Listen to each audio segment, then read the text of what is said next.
Qui est Jésus et pourquoi a-t-il dû mourir? À Pâques, les chrétiens du monde entier commémorent les souffrances et la crucifixion de Jésus. Dans les pays catholiques en particulier, de grandes processions sont organisées. À Jérusalem, les croyants suivent la Via Dolorosa, le chemin que Jésus a emprunté avec sa croix. Cette procession commence à l'Arc es Homo où Pilate a montré Jésus et Barabbas au peuple et se termine à l'église du Saint-Sépulcre où, selon la tradition, Jésus a été enterré. Au cours de cette procession, les chrétiens réfléchissent à la passion de Jésus dans 14 lieux. De nombreux croyants ont le désir profond de suivre le pas de Jésus en parcourant le chemin de croix à Jérusalem et de faire l'expérience personnelle de la souffrance de Jésus. Bonjour, je m'appelle Gabriel Porras et aujourd'hui je vais parler de Jésus et de la raison pour laquelle il est mort sur la croix. Beaucoup de gens rejettent Jésus, mais il y a deux choses sur lesquelles les historiens, des athées aux agnostiques, des juifs aux chrétiens, sont tous d'accord. La première est que le Jésus décrit dans le Nouveau Testament a réellement existé, et la seconde est que de nombreux événements relatés dans le Nouveau Testament ont réellement eu lieu. En outre, les contemporains de Jésus et le peu de temps qui a suivi sa mort ont écrit plus de choses sur lui que sur d'autres personnages historiques, comme par exemple Alexandre le Grand. C'est assez frappant parce qu'il n'y a pratiquement personne qui remet en question l'existence d'Alexandre le Grand, alors qu'il y a beaucoup de gens qui disent que Jésus n'a pas existé. Et ce n'est pas par marque de preuve de l'existence de Jésus, mais à cause de ce que Jésus prétendait être. Presque toutes les grandes religions du monde nous enseignent que Jésus était un prophète, un bon professeur ou un homme pieux, mais la Bible nous donne la preuve qu'il était infiniment plus que cela. Qui était Jésus? Jésus était un rabbin et un chef religieux juif du 1er siècle. Il est né à Bethléem en l'an 4 avant Jésus-Christ, mais a grandi à Nazareth. Il a travaillé comme charpentier jusqu'à l'âge de 30 ans lorsqu'il a été baptisé par Jean-Baptiste. À partir de ce moment-là, Jésus a commencé à enseigner et à prêcher sur le royaume des cieux ou, en d'autres termes, sur le seul moyen pour l'homme d'être racheté du péché et de recevoir la vie éternelle. En l'an 31, il a été injustement condamné par les chefs de son propre peuple et a finalement été crucifié, alors qu'il n'avait commis aucun péché ni aucun crime. La Bible dit que le 3e jour, il est ressuscité du tombeau comme il avait annoncé et que 40 jours plus tard, il est allé au ciel avec la promesse de revenir à la fin du monde.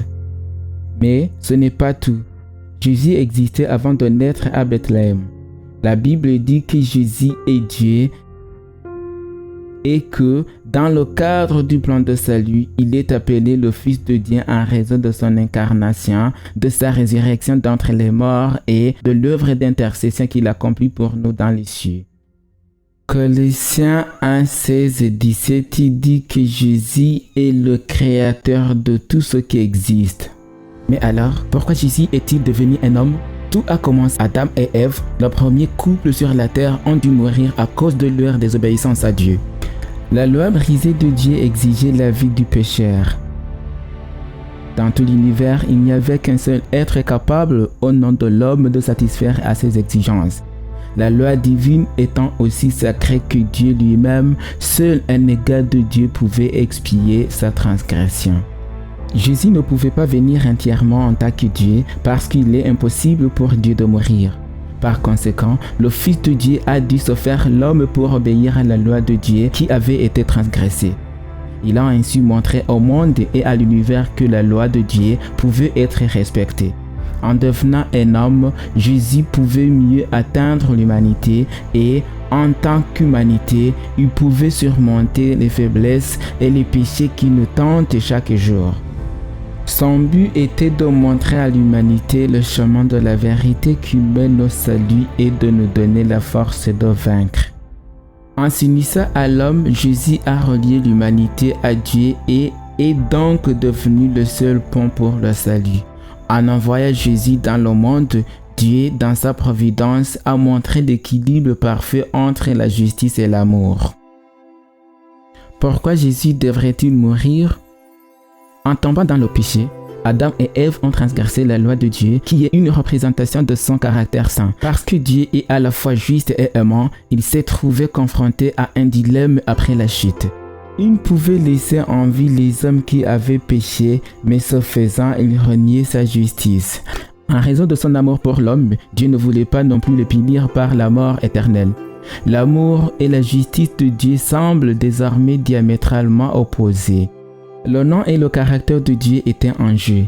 Il fallait trouver un moyen pour que Dieu puisse sauver l'humanité qu'il aimait sans compromettre sa justice. Il n'y a qu'une seule issue. Dieu, le créateur de l'homme, deviendrait lui-même l'homme et souffrirait pour nous la mort que nous méritions. Dieu a donc fait part à Adam et Ève de son plat qui allait être mis en œuvre à partir de ce moment-là. Il a promis de devenir leur substitut. Par conséquent, juste après la chute, un animal innocent devait mourir à la place de l'homme jusqu'à ce que Jésus meure sur la croix pour nous. Le sacrifice des animaux dans l'Ancien Testament n'était pas destiné à apaiser un Dieu assoiffé de sang, mais à représenter le sacrifice du Messie. L'agneau de Dieu qui ôte le péché du monde. Il n'y avait aucune vertu dans le sang des animaux, mais l'effusion du sang de bête devrait indiquer un rédempteur qui viendrait un jour dans le monde et mourrait pour les péchés des hommes. C'est ainsi que le Christ accomplirait pleinement la loi de son Père. Lorsque Jésus a rendu son dernier soupir sur la croix, tous les sacrifices précédents ont été accomplis. Les sacrifices d'animaux n'étaient plus nécessaires.